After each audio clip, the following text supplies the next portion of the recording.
And this meeting is being recorded. So welcome everybody to this session, which is on the 3rd of September. And we're looking at the family line of Mary Cover Hassall and Walter Lawry. And Barb Scott is going to be convening this session. And it might be a nice idea to just go around the screen and just say hello and see who's online. Barb, I think, Alison, what are you going to suggest? Oh, no, I'm quite happy. Look, on my screen, I'm next person, so I don't know whether every screen is exactly the same. Off you go. But Barb, please excuse me, I wouldn't go in front of you. No, you carry on. So. Okay. I'm Alison. Sure, I was Hope. So the Hopes married into the Hassalls a number of generations ago. So I come down through Catherine Elizabeth, and as I'm secretary of the Hassall Family History Association, I've just come in to listen to all the Zoom sessions. So Barb, good luck, and I'm sure you'll give some interesting information that I don't know of because I come down through Thomas. Right. Thank you. Keith, how about we ask you? Sorry, I just wasn't paying attention then. I'm not too sure how to start this, seeing as I'm not actually part of the same line of the family that you're all interested in. But Barbara, I don't know if you recall, a few years ago you actually sent me the copy of the book that you prepared for your family. Oh, did I? Mm. Yeah. And also from you mentioning Lucy, I've recalled that through her, I've got in my possession a book that was written by Walter Lawry. I don't know whether you're aware of it or not. No. But if you just bear with me a minute, I'll go and grab the book so you can see the cover. Great. Okay. I didn't know he'd written a book. He'd written copious diaries, but a book. No. Barb, can I comment? Your light went out some time ago, and now your face is not very clear, to me anyway. No, it's gone dark on it. Maybe I need a light on. Well, no, there was something switched off. That's better. Well, that's better, yes. Why we're not looking at anything? It's getting dark here. The world.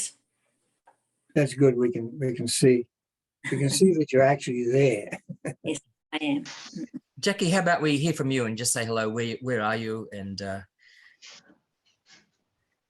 but you're on mute. Hey. There. Oh, I'm Jack, and I'm Barb's niece. Living where, Jack?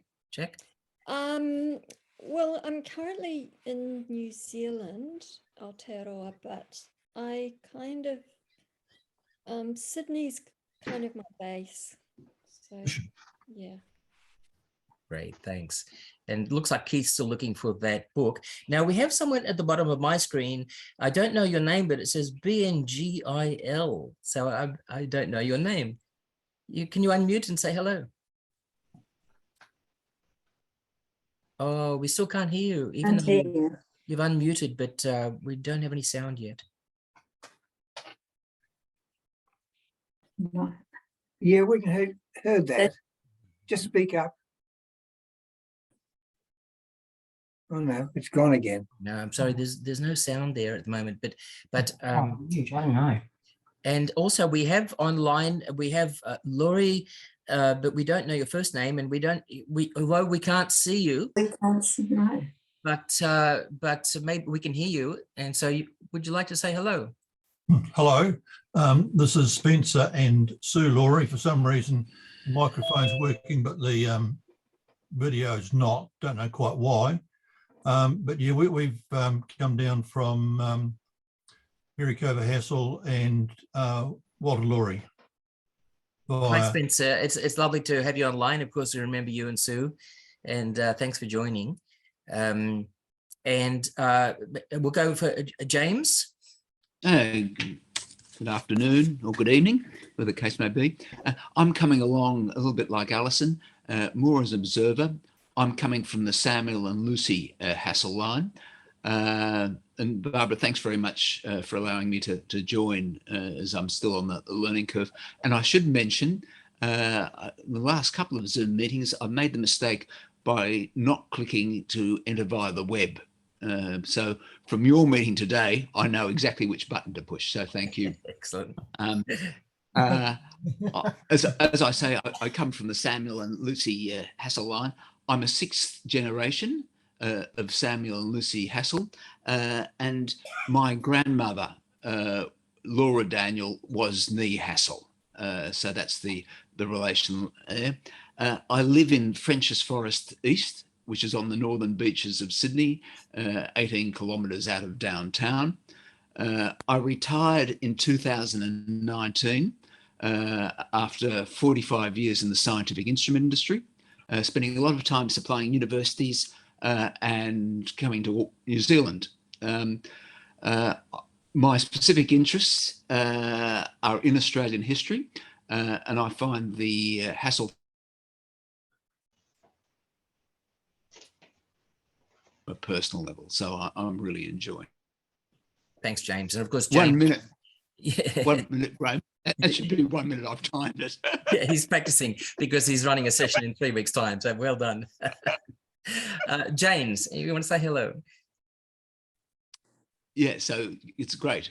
Hello, and again, Barbara, thanks very much for allowing me to come to your meeting. I wish we were a little closer than just on a screen. Mhm. Well, that's the plan. We'll get there. Jane, you want to say hello quickly? Yeah. Hello, everyone. I'm Jane Mura. My father was Edward Colthurst Marshall, and his mother, that's how I'm related to the Hassalls. So I'm related to Thomas Hassall, and Elizabeth, Alison and I are 4th cousins. I live on the lower North Shore of Sydney, and I don't know much about the other children of Roland and Elizabeth. So thank you, Barbara, for tonight's session, as I mainly know about Thomas's line. Thank you, Barbara. Thank you.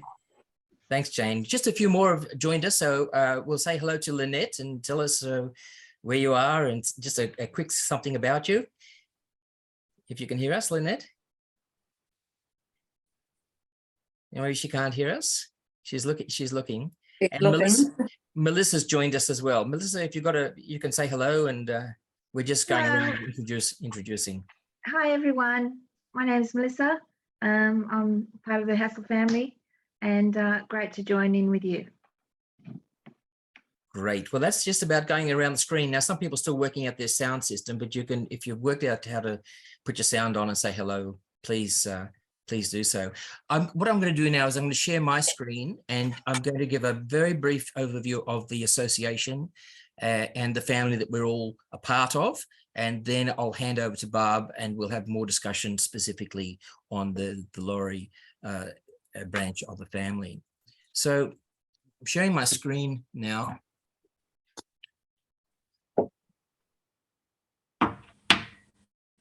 And this is a brief overview of the origins and purpose of the Hassall Family History Association. We're interested in fostering research on the life and heritage of Roland and Elizabeth Hassall and their descendants. But that's also linked to other early settler families, mostly in New South Wales, Victoria, Queensland, but of course also New Zealand. And we want this to be not just a historical association, but we want in the fullness of time to be able to share experiences that are relevant to current day society as well. And as most family members know, Roland and Elizabeth had 9 children in all, 8 of whom grew to adulthood and married. And today we're focusing on Mary, who was the 4th born. I'm just giving a very brief overview here of the family. 8 children, eight adult children for Roland and Elizabeth, but all of those children married and had children, so that the 3rd generation was approximately 62 grandchildren for Roland and Elizabeth. Mary and Walter had 4 of those children. We may hear a little more about that in this session. And as you know, this is one of 8 meetings. There are a few more to go in the next couple of weeks. Even if you're not part of that family line, you're welcome to join just to learn more about those sessions. So you should have all those dates, where you can email us if you don't have that information and you are interested in that. Very briefly, one of our projects we call the Hassall Heritage Locations, which is to try to understand where these first generations of our forebears lived and worked and traveled and passed away. And as you know, Mary was born in 1799 in Parramatta, the first daughter, although the 4th child, but the first to be born in Australia. And like the other children, she was given land grants as a young person, as part of the sort of New South Wales story of distribution of land to get some agriculture going. And also on the passing of her father, she inherited some land. And but then, of course, after her marriage, she went briefly to Tonga, which is part of the fame of the Lawry family, is the missionary work in Tonga. And then they went to England, and poor Mary passed away in 1825 in childbirth, after which Walter returned to New Zealand. He remarried, and he traveled to New Zealand, and eventually he passed away in Parramatta. I won't say much about Roland and Elizabeth on this occasion, but this street in George Street, Parramatta, is the family home in which all the Hassall children grew up as children before their marriage. And I've got on screen the dates of birth of the children and of their marriages and of their dates of their passing away. And we're focusing on Mary in this session. As I've said, she's the fourth to be born, the first in Australia in Parramatta. But when we look at, she was married in the triple wedding that was held in 1819 when she married Walter. And that's shortly before the passing of her father. This is the marriages of the other of her 7 siblings. But after the tragic passing of Elizabeth, who drowned at the age of 2, Mary was the next to die at 26 in childbirth. Some of her other brothers and sisters lived to ripe old ages. So it means we don't know so much about Mary, and we need to learn more about her life, her short life, but her eventful life, a life well lived. She had 4 children. The first passed away as an infant and is actually buried in the same gravesite as Roland, passed away in the same flu epidemic in 1820. But she had 3 other children, Henry, Anna, and Mary, born in those years. This is other of the grandchildren. Now, I've mentioned that there are actually 62 grandchildren for Roland and Elizabeth. These 4 children of Mary and Walter passed away in 1820, and then Elizabeth in 1857, Mary in 1903, and the last of them was Henry in 1906. So that's just a little bit about the 4 children.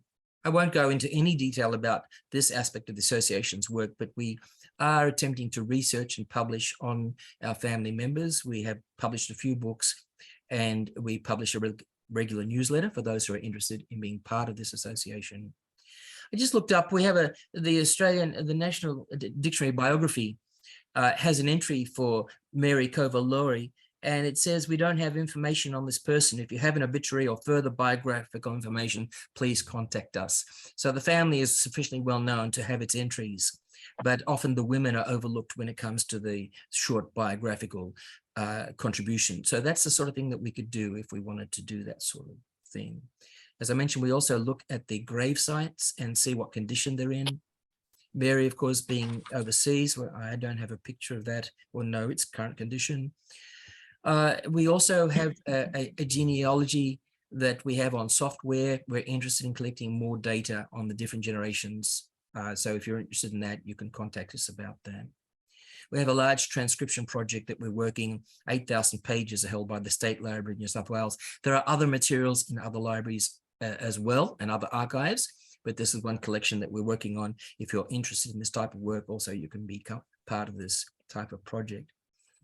And of course, we're working toward an event in May of 2023, where we invite all the family members who are interested to come to Sydney, various parts of Sydney, in which we will, we're saying the legacy of the early Hassalls, build your history, know your Hassalls, 225 years on since their arrival in New South Wales.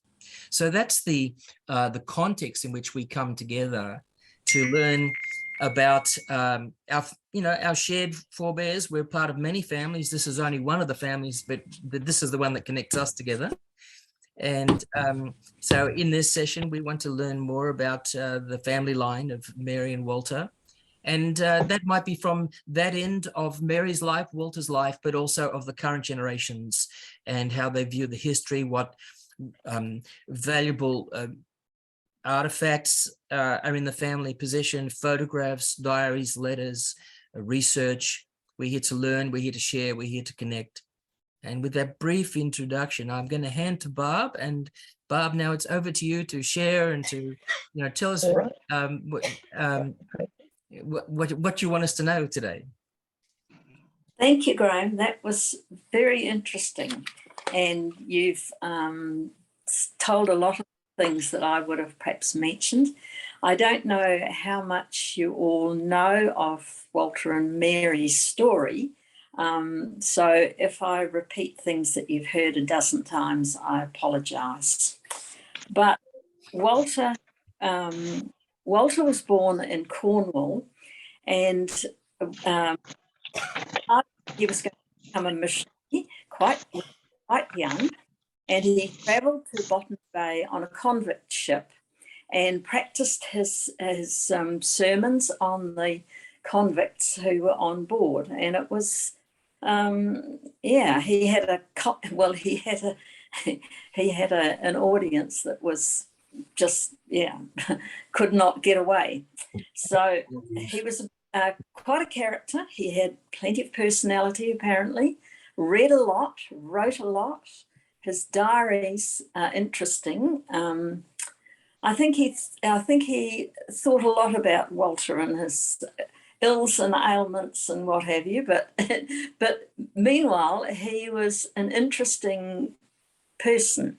When he got to Parramatta, part of the Missionary Society in London's rules were that no young missionary was to marry until they had been in the country for 4 years, or as a missionary for 4 years. But who should Walter meet up with but Mary, who was apparently very beautiful and vivacious, and she took an instant liking to Walter. And I think their romance had some ups and downs, because one of the other missionaries, Thomas Lee, was keen on Mary also, and things got a little bit testy between them. But anyway, Mary settled on Walter, even though to be married to a missionary was not something that she really wanted, because she knew what her parents had gone through in Tahiti. Long story short, Walter was told to go to the South Seas and evangelize the heathens of the South Seas, and as a result needed a ship and numerous vast quantities of goods. He had a list as long as your arm of exactly what he needed and how many animals, how many builders, how many this and that. But of course, the London Missionary Society were not remotely interested. So in the end, he used some of Mary's inheritance and contributed largely to the ship that they sailed into Tonga. Now, before this, of course, they had lost their first little baby, Elizabeth, to this flu, which was apparently rampant in Sydney at the time. And so they buried their first child with the grandfather and with another cousin. So that grave of Roland's has two littlies in it as well. They had one child, Henry Hassall, at that stage, who was about 18 months old. He went with them and they landed in Tonga and were very well received. In fact, just 2 weeks ago, the Tongan community in Auckland held quite a large gathering to linked with the missionary Wesley Methodist community, and they had a huge gathering, which I think some of you may have been to. My daughter was there. I wasn't able to get there, but my daughter was there, and the Prince of Tonga was there, and they were celebrating the 200 years that Walter and Mary had arrived in Tonga and changed their lives. Now, interestingly enough, we had a Tongan person that had worked for us for many years, and he said that his great-grandfather was the Tongan person that had actually welcomed Walter and Mary. He had traced back, he was related to royalty, Tongan royalty. His name was Havia Hello, and so he felt he was very much connected with us. That was just a side. They stayed in Tonga for only about 18 months to 2 years. I think Mary's health was not the best.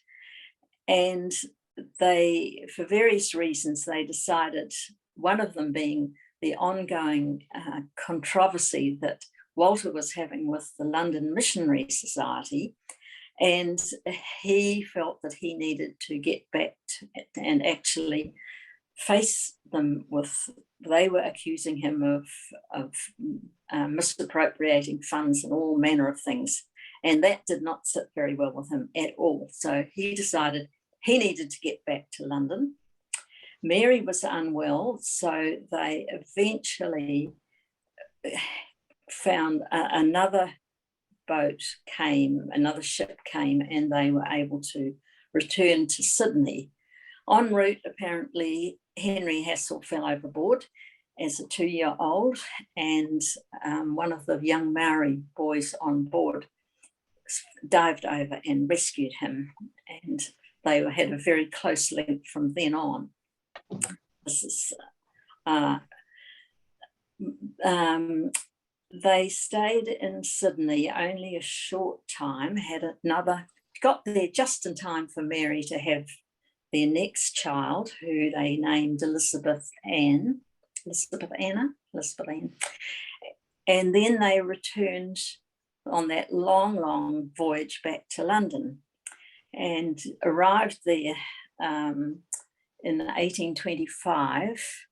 And shortly afterwards, Mary had their third little girl, who they named Mary Australia, and Mary died shortly afterwards, which was a real tragedy. She was only 26.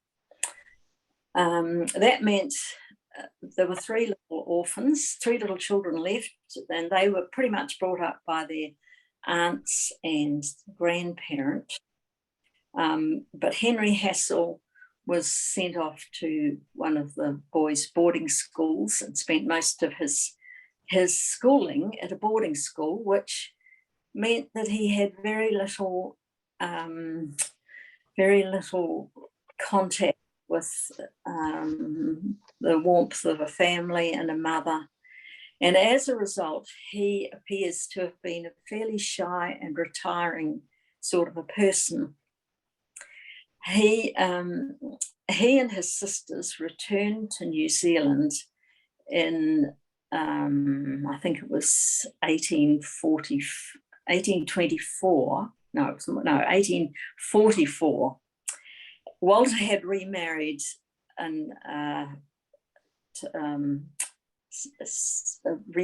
Eliza, a woman called Eliza, who he said was very kind and very good, but nothing like my Mary.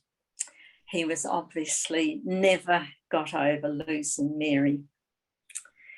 They returned to Sydney and shortly afterwards went on back to New Zealand, where they began a very full missionary part of the New Zealand northern Auckland Hokianga, and were very influential in teaching the Maori and setting up a school for particularly setting up education for the Maori and the young New Zealand children. Walter was very keen that the children were well educated, and so he and Henry Hassall obviously spoke te reo Maori very fluently and could write, and they lived in they first lived in a part of Auckland which has seen a lot of controversy with the Maori land, our Maori lands, the altercations that have gone on where Maori have felt that the land had been taken from them. A place called Ihumuto. I could spell it for you. I don't know I'm pronouncing it correctly. And Henry Hassall grew up under his father's, Walter's, tuition, and also became a missionary. Now, he was very shy, and his sisters decided it was high time he got married. And one of them did a little bit of matchmaking and made sure that he met up with a lovely young lady called Hepzibah Forsyth. And Hepzibah, she also had quite a side story of falling in love with the captain on the way out and what have you, but that's another story. But Hepzibah was also very, she was pretty, she was vivacious, she was very much what a missionary's wife would have needed to have been then. They went on to have 8 children, and one of those was my grandfather, Henry Robert. And Henry Robert became he was an accountant, but Henry Hassall and Hepzibah, they built a family home in Carlton Gore, which later was taken over by Auckland Hospital and is where the Auckland Hospital site is right now. They also set up the Wesleyan College and did a lot towards education and and liaison between Maori and Pākehā in days was very, very treacherous, and a lot of missionaries, a lot of people lost their lives. But Henry Hassall obviously was quite a diplomat and managed to ease a lot of the problems between some of the local tribes. And I think there are some interesting stories that go along with that. So Henry Hassall and Hepzibah, they had their 8 children. Henry Robert was one, and he had a twin sister, Hepzibah, also she was named. Now, I'd be interested to know how many other twins there are in the families, because we have quite a few in our line. Hepzibah, the daughter, Henry's twin sister Hepzibah, she was drowned off Great Barrier Island with her baby daughter. Apparently the ships had been racing to see who could make the shortest time between Sydney and Auckland. Obviously they took a shortcut and hit Great Barrier. Henry Hassall, my grandfather, became an accountant, and he was posted to Thames, where he met Lucy Spencer. She was also very strong-minded, and they were married. She was 31 before. I think she actually told Henry Robert that it was time that, you know, he actually proposed to her and they got married. So they were married at a church on Ponsonby Road in 1886, and that church is still there and is used by the Pacifica, a lot of Pacifica congregations there. It's quite an interesting place to visit. Henry and Lucy then moved to Hokitika, and that was where my father was born. He was together with his 4 siblings, and there was Hugh and Gladys and Kathleen. Kathleen was Lucy Marshall's mother, and Walter Leslie was Courtney and Francis' father. And Rollo, my dad, he had 8 children, so he made up for the only 3 other cousins that I have got or had. They moved to Wellington when the family were teenagers probably, or getting a little bit older.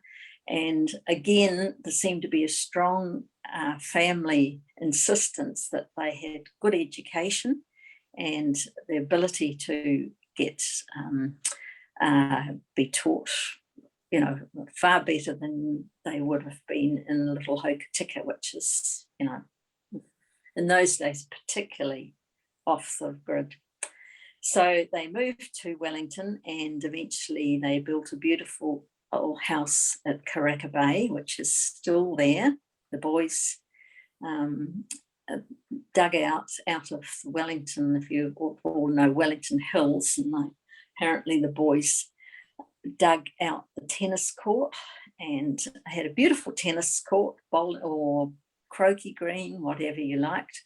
The builders wanted to use that to build on, but their father said, no, the boys have worked hard, they've done the hard work, it'll be their playground, they can have that. So it's interesting that all I can see through all of those men, they were great fathers. They appreciated what their children could do and their abilities, and they really helped them, which probably would have been quite unusual at that time. So Rollo married Esther, my mother, and she came from a family of 12. So this seems to be heaps of children around the place. I have, with our eight in our family, I'm my sister Elizabeth, who's Jacqueline's mother, and she is 93. She and I are the last remaining ones of our family. I had 5 children, and they in turn have got 13. I have 13 grandchildren, and they are leading interesting lives. There's always been a lot of music. So I'd like to know how musical the Hassall's families were. We've had a lot of music in our lives. In fact, one of my grandsons actually married a Sydney girl who is one of your top, Anna Dowsley, and she is a top mezzo soprano who's has done a lot in Sydney Opera House, together with Jonathan Abernethy, my grandson. And so we're connected with Australians yet again, which is wonderful. I have my other children and grandchildren have all led pretty interesting, busy lives. I married Murray Scott in 1959, and he just passed away just 2 weeks ago after having spent 8 years in a dementia unit. So that's been a bit of a stressful sort of a month.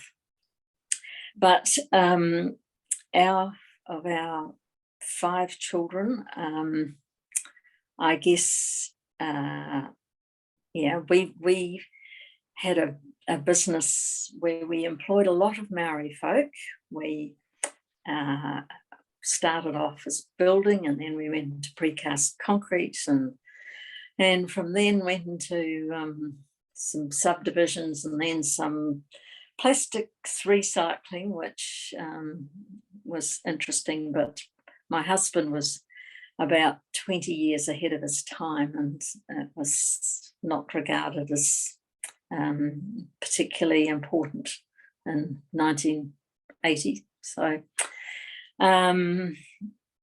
otherwise, that I think is a bit of a thumb sketch, maybe. How does that sound, Graham? Well, Barb, it's totally enthralling, because much of what you said is not commonly known. It's maybe you've got records and diaries and just you've taken a close interest in your family history, and so thank you for that wonderful overview of the family. And so I'm just wondering if there are some questions for you from anybody who's been listening. Or any other information that they want to share. But Barb, that's a great start for the session, so thanks so much. Jackie's giving the thumbs up there. Graham, I've got this book here that I bought. Now, that's wonderful. That's the best book about Mary, I think, and I'm interested to see it's been republished, because I've got that one. Yes, I've got the one David got. Yeah. This is the reason, and I got this a few months ago. I looked and looked for it and finally found it. Yep, so I've started reading it. So it is fascinating. It is fascinating. I think it's pretty accurate. Okay, that's what I was going to say to you. Yeah, it's pretty accurate. Barb, in the second book that published that David's got, is there much added to the book, or is it much changed? As far as I know, it's pretty much the same. It's just a reprint, but they did a different cover. I think this was the first one I had, and what Jane's got is the reprint, I think. Yes. But before 1998, when another David Hassall and I went to see Margaret Reeson in Canberra, who wrote this book, and she's a very religious person, and I think this would be pretty accurate. I think she was very concerned to get the right story about Mary. So I think it's pretty accurate, what I know, but it's... I think, sorry, I think Mary was quite... Go on, Barbara. I think Mary was quite, her faith meant a lot to her, and I've got part of a diary that she wrote, and she was very anxious that she was behaving and doing the right thing. But I think the Currency Lass book shows how much she was appreciated by the Tongan women, in the way that she was very down to earth and she could help them, and that was where they appreciated her. And that's pretty much, very much how we find our Maori folk, that the women folk are really something quite special. And obviously Mary could relate to how the Pacifica people, you know, felt. I thought Jane was going to say something, and then Keith will invite you to speak. So Jane, you go ahead, and then Keith. Just to clarify, I looked inside and it says here, previously published in Australia and New Zealand by Albatross Books, and first edition 1985, second edition 1988, reprinted 1989, new edition by Open Book 1999. Oh. So that's the publication there, just to, yep. And we're in touch with Margaret Reeson, and we're purchasing her remaining copies so that we can have them for sale at our reunion next year. Oh, good, I didn't know that. That's very good. Yeah. Keith, if you're there, you had your hand up, so you just need to unmute and put your camera back on, and oh, we've got a new Graham Lawry is coming in. Keith, are you there with us? Keith is probably going to come back. So there are quite a few odd, well, not odd, different publications. There's one here. It's a Walter Lawry. Can you see that? Yes, we can. Front. And quite a lot has been written by the Methodist Church and the Wesleyan Church of their missionary work in earlier, you know, in New Zealand. They were very influential, very close to Samuel Marsden. Well, obviously one of the Hassall family married one of the Marsden girls. Yeah, so there's a lot of, but Walter had very definite ideas as to what you look for in a wife, what they should be, how they should be pretty, they should have some money, they should be intelligent. Oh my goodness! In this day and age, he would have been regarded very much as a, I don't know, anti-feminist. Alison, go ahead. Just recently I read something, Barb, where Roland Hassall, when he arrived in Sydney on that leaky boat from Tahiti, had to be taken in, and he was taken in by Samuel Marsden. And apparently Johnston, was it Johnson, Reverend Johnson or Reverend Johnston, the chaplain of the colony, didn't really much approve of or hold in high regard missionaries who were going off to the islands. But in fact, I read that it triggered a great interest in Marsden, and hence then his interest in the lorries, his ships that he bought to go to New Zealand and do his missionary work. I didn't realise how much of an interest that he had, and that was triggered by Roland Hassall. Right. Mm. Yes, Samuel Marsden certainly had a huge, he's regarded in New Zealand as one of the first missionaries, but his popularity is, some thought he was really good, some had other opinions of him, like most people, I suppose. Some like you, some don't. And Marsden, maybe his popularity got a bit the better of him. I think he did very nicely. He didn't end up as a pauper by any means. I think in 2014, I went to the Bay of Islands where they did the reenactment. They did the 200 years of his first church service, Samuel Marsden's first church service there. Yeah. And that was, if I can use the word awesome in its sense of largeness, it was very impressive to actually be there, and how that was, how they held him in that high regard. So it was, I felt it was my privilege to actually be part of it and see how it did happen. Obviously, there are stories that run the other way, but, you know, of course, with everything there is. No, there's no doubt about it that Samuel Marsden has had a huge influence, but also Walter and Henry Hassall, and there were quite a lot that really put their lives on the line. Some of the stories, I mean, the first time that Walter and Mary on their way to Tonga called in at the Bay of Islands, and they were greeted with the natives coming out with the heads of some of their cannibalized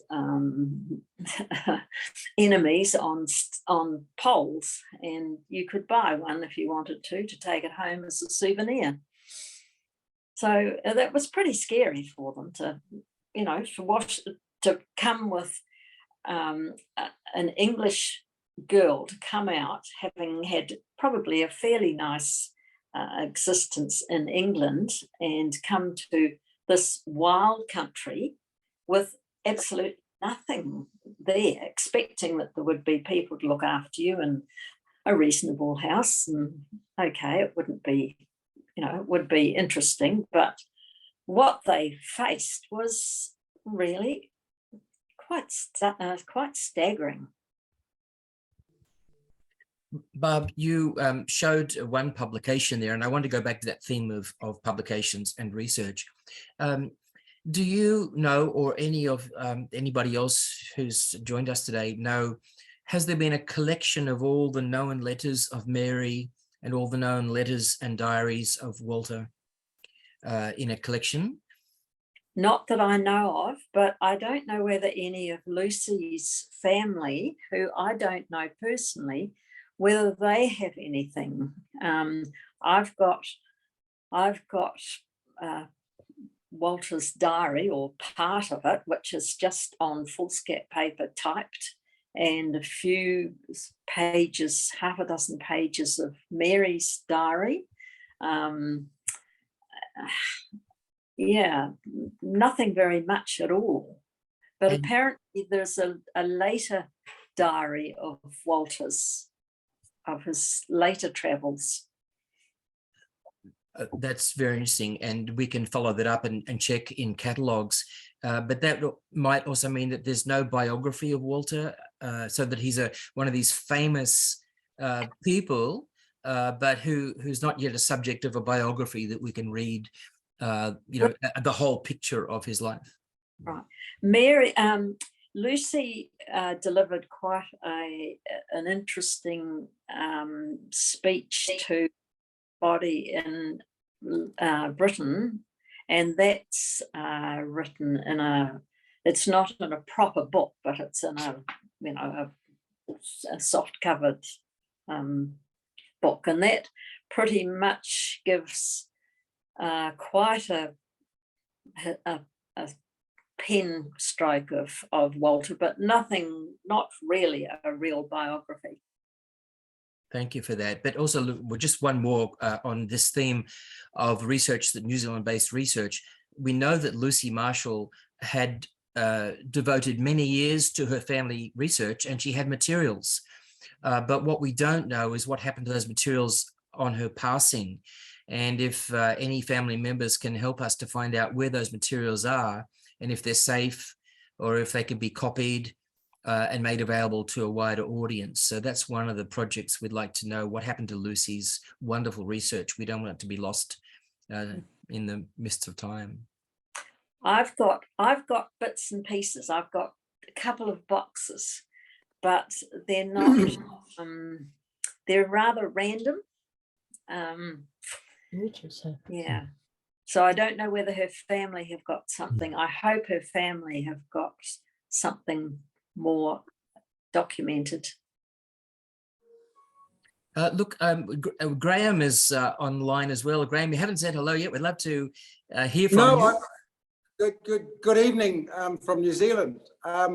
Yeah, I've been listening, fascinated. We've just had a big reunion in Auckland, you might have heard, and to commemorate 200 years since they both landed in Tonga. So we've had first of all on the Friday night at Mary Ann Chris' place, she's my cousin, we had 50 descendants of Walter gathered there, and then a big a church service at the Tongan Methodist Church in Mangere Bridge in Auckland. And then, I'm just stabilising my screen, and then we had a big afternoon lunch that went all afternoon till 5 o'clock with lots of Tongan dancing, not many speeches, mainly dancing. So the service in the morning was absolutely emotionally and visually and audibly moving with the sensational Tongan brass band and so on and so forth. And all this was because we couldn't get over to Tonga because of COVID and so on. It just sounds marvelous, Graham. And we're in touch with Keith Falau. Oh yes, he was our intermediary. Yes. Very much. Yes. So we look forward to a full report of the event and to keep in touch with this branch of the family, because it sounds like you're well organized, and we want to learn about how you do that. If you could give me an email address so that I've got to go in about 20 minutes. So I'm glad I've made contact. If you can give me an email address, then I can make contact through our people. You know, I've just put it in the chat column. So if you're able to look at chat. DHG Coast. Yes. Is that it? Yes. At It's gmail. gone. Yeah. DHG Coast. Can you do that again, please? Oh, it's there in the. Oh, okay, it's not showing up on mine. ghgcoast@gmail.com. Okay, I've got it. And Okay. that'll put you in touch with the association, and Yep. we'd love to be in touch with you.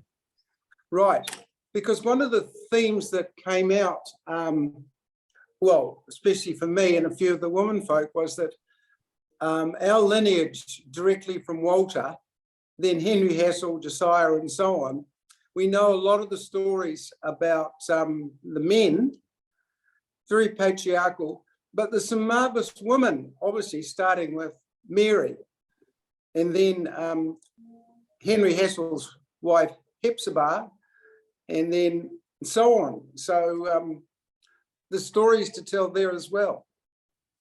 Absolutely, I totally I agree. thought you would come in. And Graham, I'm sorry I haven't met you. I don't know the Auckland side of the family at all, which is shame on me. No, well, we can't know every branch. I know with our reunion, there were people that, you know, I'd never met, and we've only had gets-togethers. There was one in 1956 and I was only 7 at the time. And then there was one 5 years ago from all descendants from Josiah Lawry. And then, of course, this year. So it hasn't been a common thing. And I don't know if you know Hal Lawry. He's the only surviving uncle from my generation. He is documented in New Zealand an incredible amount. And Hal is short for Hassall, Albert, Lawry. Right. Yeah. He's 95. And he's there's only one of 3 actually, but only the one of a Lawry originally on left in that generation. So his father was Josiah, his grandfather. Good. And my grandfather and his grandfather was Josiah. Right. So James. Josiah, Henry Hassall, Walter. Okay. So I've got the grandfather clock that came out with Walter to New Zealand in 1843, because I'm the oldest son directly down. Right, right. I don't deserve it, but I've got it. My daughter's not sure I deserve it. Oh, right. Well, yes, I think I might be even a generation back further than you. Right. But, I have only one remaining sister at 93, and we came from Henry Hassall to Josiah's brother, Henry Robert was okay. Right. Well, we had one person from another brother of Josiah. It was the Reverend A.C. Lawry, who passed the information. Albert Charles, is it? Yes. So, no, it's a rich history, and we've all read Currency Lass, or many of us have. And I just heard you talking about Walter's diary. Auckland Museum has got copies of his diaries, but they're not his time in Tonga. Walter didn't write a lot down, it seems. So Mary and my cousin went in there 2 weeks ago, and she had a look at them, and I'm pretty sure it was the original diaries, and it didn't give too much more than what we already knew. Right. So with respect to Walter and Henry Hassall in New Zealand in those early days, there's a very rich history happening after 1843 when they came to New Zealand. And they spoke to Reo, and there's a story of a taiaha. And then some of my next generation are following through with the story about the taiaha, getting more information. Do you know what a taiaha is? Yes, that's a fascinating story. Tell everybody. Well, the taiaha story is about, I think it happened in the 1850s, and there were 2 iwi, or sub-tribes. Henry Hassall and Walter both spoke to Reo, and there were 2 sub-tribes that were had differences.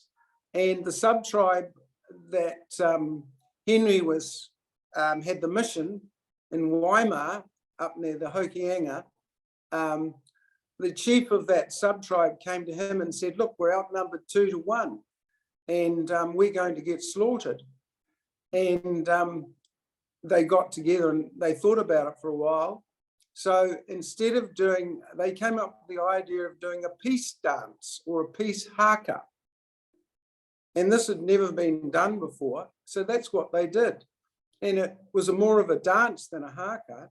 And it completely diffused the situation.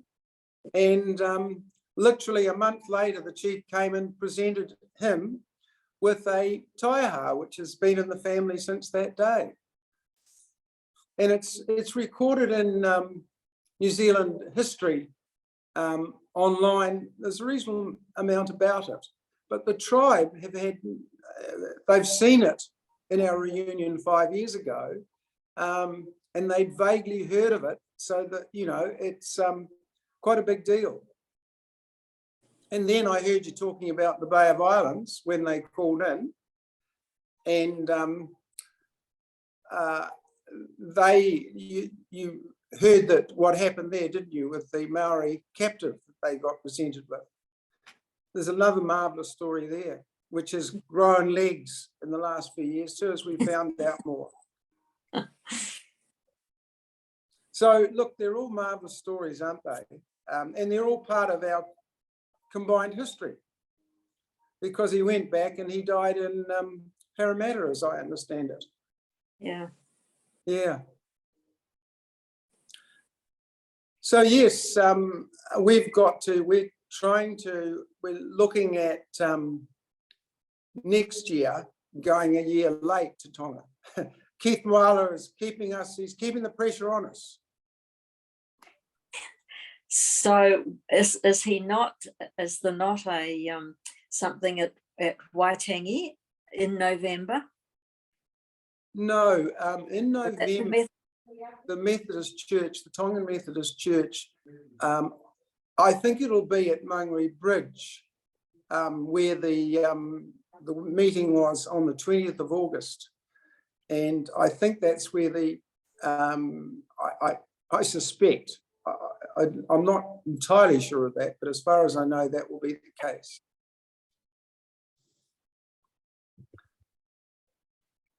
Well, Graham, thanks. I mean, this is tremendous to know. So much is going on, and there is.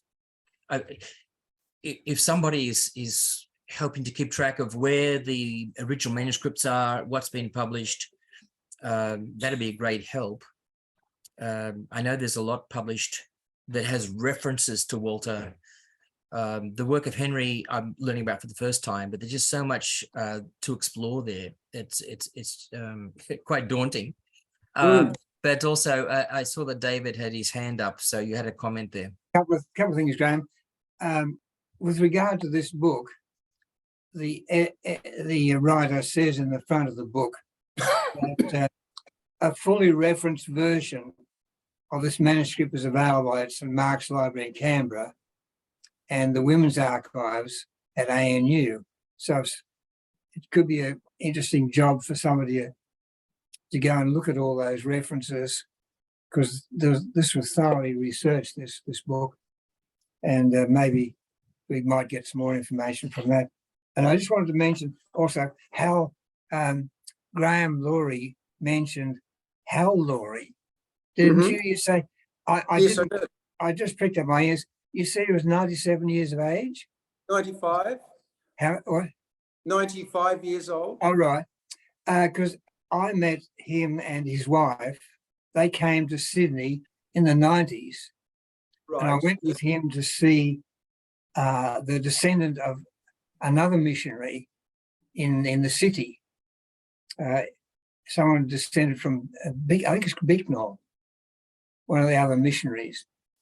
But, and the Lawrys, they came to Sydney twice, and they gave me some pictures. You've probably seen these pictures. A picture of Mary and Walter's grandson, 5 grandsons. And then there's a picture of Elizabeth Anna Lawry, and also the family of Henry Robert Lawry.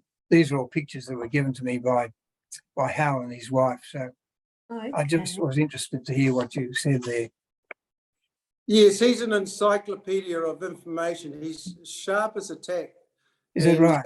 I've the last 15 years been getting information from him, and he's got lovely old photographs which we've been getting copies of. His daughter, Hal got married a bit later, and his daughter remarried 2 weekends ago. And Hal's had a broken hip, and he walked his daughter down the aisle. Gee, yeah. It was actually 3 weeks ago, the weekend before the reunion. So he's doing very well. Well, give him my best regards. He might remember. He might What's your not. name, David, is it? David Hassall, yes. Oh, right. Okay. I'm writing this down. David Hassall, Yes. spelled D-A-V-I-D. And the double S-A-double-L. H-A-S-S-A-L-L. Famous Hassall Albert, my uncle. Is that right? All right. Yes. Yeah. And then his daughter, I only learnt out that my cousin, his daughter who got married, you'll chuckle at this, her name is Julianne Hassall Lawry. So it carries on and on and on. Yeah. It's lovely. Mm. And Yeah. I've known her all her life, so it's funny, isn't it? Very good. So where does Hal live? Where does he live? He lives he's just gone into a private hospital in the last 6 months because of his leg operation. Yes, but right. they live in Ringwera, Auckland. They're in Auckland. And He and his wife. his wife, they're still both together. Yes, That's great. Yeah, good. Yeah, Very yeah. good. Yeah. No, that's all really interesting, Graham. I'd love to meet up with you a little more. And I have a daughter in Auckland, so sometime when I'm up that way, Right. Well, I'll make contact Lose them. on. Oh, you got it now. Can you hear me? I can hear you. Yeah, Yes. I'm just running out of time. I'll make contact on ghgcoast@gmail.com. And who should I mark it attention of? Oh, well, that's for me. That's for Graham, Graham Hassall. But I can get, You're a Graham as well with an H? yeah, same as you, Graham.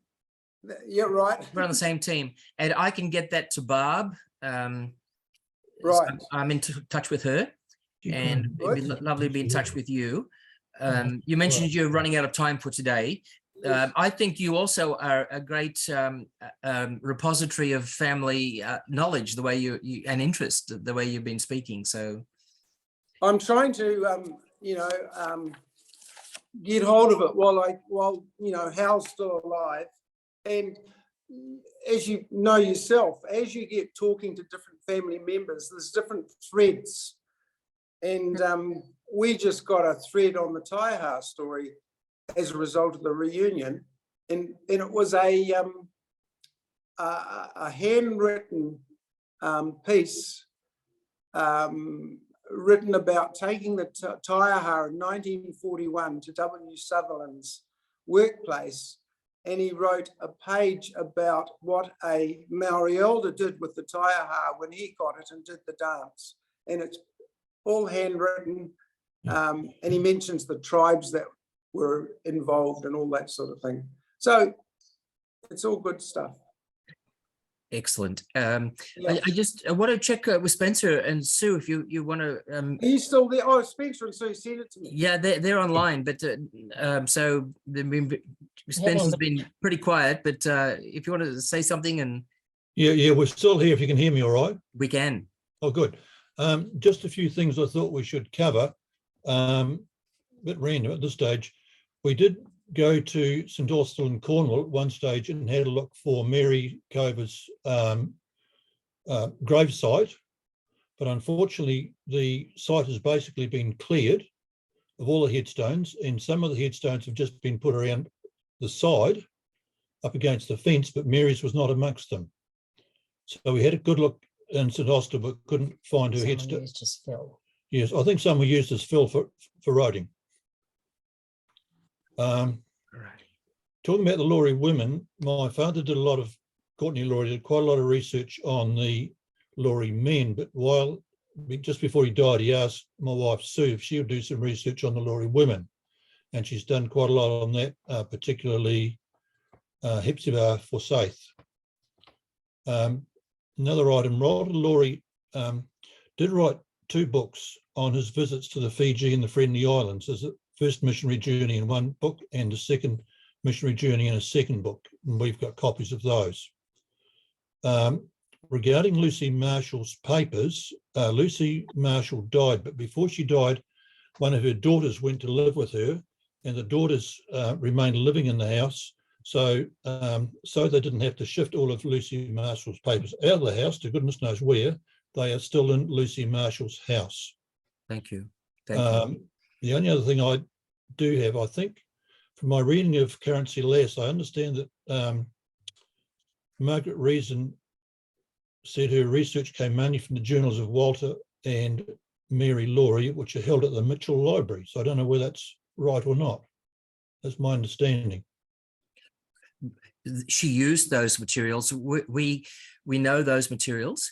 Haven't completely gone through them yet, but they're available to us. But she also mentioned that she told me that she deposited all her research materials with the Lay Memorial Church in Parramatta, and we've got to check that out and see what's there. But no, go back to Sue's research. Sue, what are you doing with the research you've done on the Lawry women? Sorry, I'm going to be coughing. I've picked up a bug, so I might let Spencer speak on my behalf. Okay. I'm aiming, well, I'll start. I'm aiming to work from Mary Cover down and write about each of the women that married the Lawry men. And then what are you going to do with this? Put it into a book. Yeah, to publish it in some way. This is very, very good to hear. That's the idea at this point, yes, publish it in a book.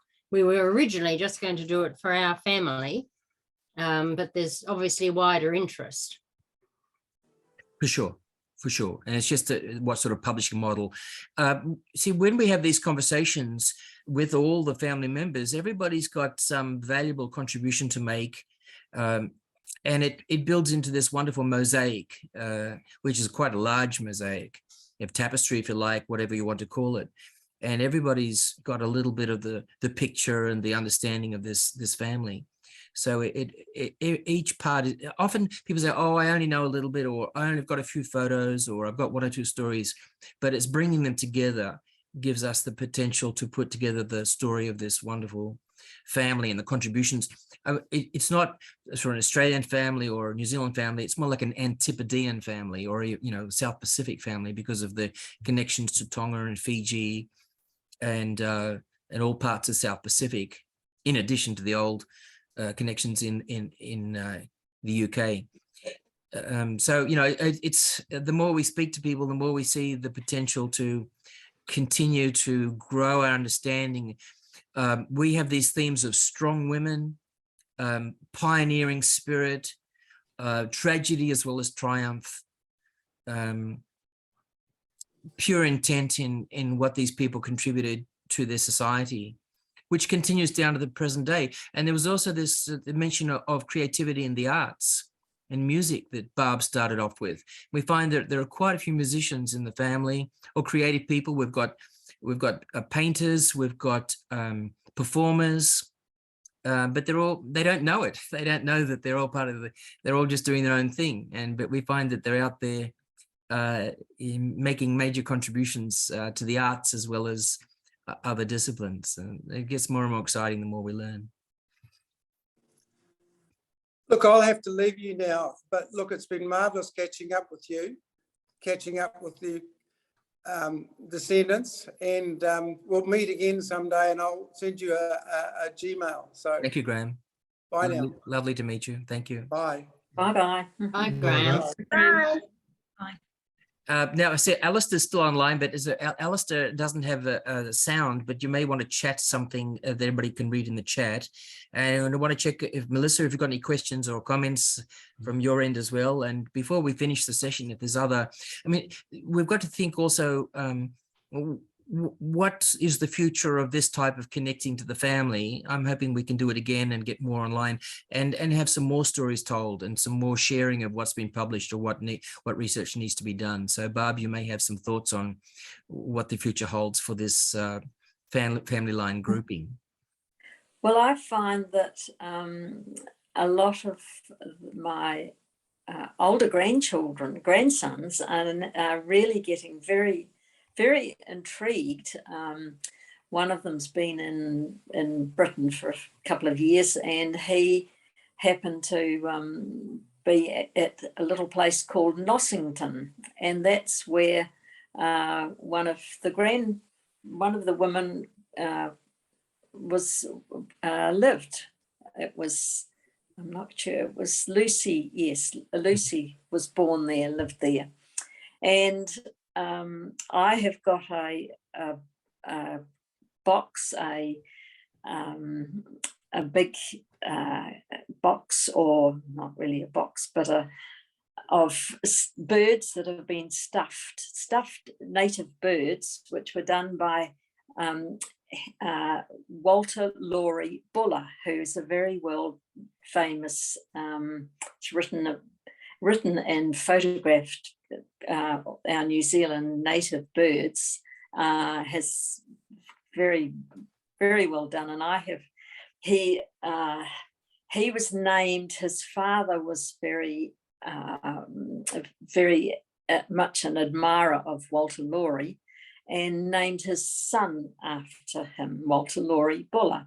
And of course, he then got into this taxidermy, and his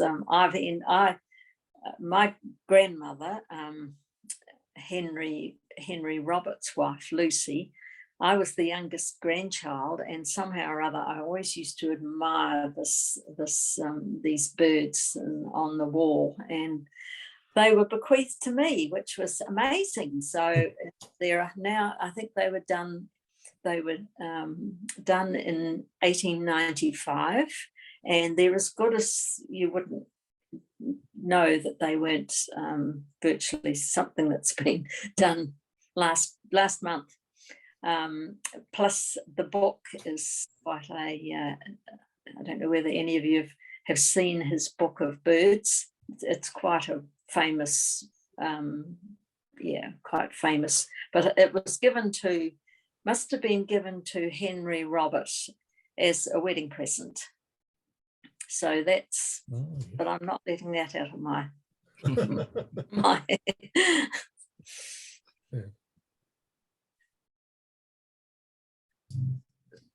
Well, thanks very much, Barb. So look, let's just see if there's any final comments for today before we finish the session.